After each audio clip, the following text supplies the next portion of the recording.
ख़बर शामिल कयूं पिया मलीर खां। पाकिस्तान पीपल्स पार्टी शहीद भुट्टो ज़िले मलीर पारां मलीर समेत सिंध जे शहरनि ऐं ॻोठनि खे तरक़ियाती कमनि में नज़रअंदाज करणु, पाणीअ जी हथरादू खोट, बिजली जी गैर ऐलानियल लोड शेडिंग, महांगाई ऐं बेरोज़गारी ख़िलाफ़ काल्ह स्टील टाउन खां मलीर प्रेस क्लब ताईं एहतजाजी मुज़ाहिरो कयो, जंहिंजी अॻवानी पीपी शहीद भुट्टो मलीर जे सदर कामरेड सलीम राजपूत, हबीब गुल हिबायती, बख्शल गोरीलो, डॉक्टर रऊफ मुगेरी, आज़ाद गोपांग, सरफराज डेपर, अयूब महर, जावेद सोलंगी, बाबर जुमानी ऐं ॿिया करे रहिया हुआ। उन मौक़े ते ख़िताब कंदे कामरेड सलीम राजपूत ऐं ॿियनि चयो त वफ़ाक़ ऐं सिंध जे हुकुमराननि जी मिली भगत जी सज़ा मुल्क जे ग़रीब अवाम खे मिली रही आहे, जेका बुख बेरोज़गारीअ समेत पंहिंजनि अहम बुनियादी मसइलनि जे हल लाइ परेशान आहे।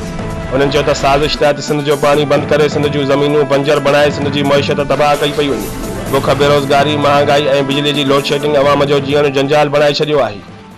हुकुमरान अवाम खे रिलीफ ॾियण बजाए अवाम जे ॾिनल मेंढियुनि जो सरेआम मज़ाक बणाए पंहिंजा बिब भरण में पूरा आहिनि। उन्हनि मुतालबो कंदे घुर कई त आवाम जा बुनियादी हक़ हड़प करण बजाए अवाम खे सहूलियतूं फराहम कंदे पाणी, बिजली, रोज़गार समेत अवाम जा बुनियादी हक़ ॾिना वञनि।